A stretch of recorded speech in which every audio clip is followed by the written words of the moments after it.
Raji, an ancient epic, is Super.com's newest game on Nintendo Switch. This action-adventure game with some light platforming embraces Indian and Baltanese mythology to tell a tale as old as time, with some striking visuals that sometimes come at a cost. The story is one of the most interesting aspects. Raji is a circus performer with her brother. While traveling around India, a folkloric tale becomes reality and demons take her brother away. She's now tasked to rescuing him with the aid of the gods. This serves as the base level push for her to undertake a perilous journey through the captivating locales. Not having much knowledge of Indian mythology, it gives players a chance to learn a few structural themes and names. The game roots its story deep within the mythos of the area, and it does a good job not overburdening the player within it. You can choose to interact with walls or statues to get more information, but that's never forced upon you. Combat is rudimentary, with typical light, heavy, and special elemental combos that can chain into each other. Environmental attacks can also be found, like climbing up a wall to pounce down on enemies, and even using pillars to do massive AoE attacks. The problem is that these attacks feel kind of mushy and not very responsive. Sometimes it's hard to tell when an enemy has an opening that you can abuse, so you end up discovering a few bread and butter combos and stick to them for the most part.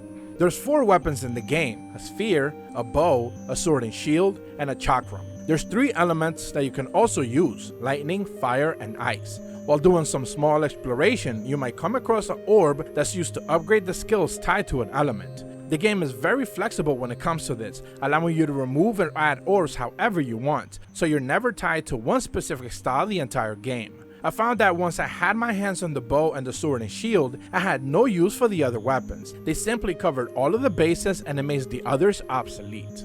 Other than combat, you have some small platforming sequences that require some focused aiming. Because the controls don't feel tight, you sometimes end up jumping too early or not grabbing a ledge properly. This is especially an issue when wall running, so you often end up falling to your death.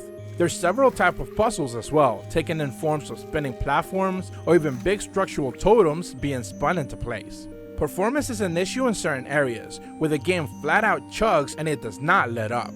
Thankfully, these moments come during non-combat focused sequences, but they're quite noticeable.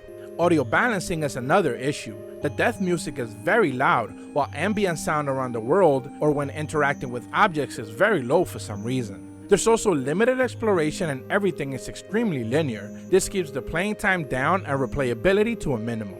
Raji, an ancient epic, is a game with tons of love poured into it. From the voice acting to the world building, it's trying to bring you into a world you're not too familiar with, but its performance and control shortcomings prevent it from being all it hopes to be. Nintendo Sphere gives Raji, an ancient epic on Switch, a 6 out of 10. If you're new to my channel, be sure to leave a like and subscribe, and as always, thank you so much for watching. See ya!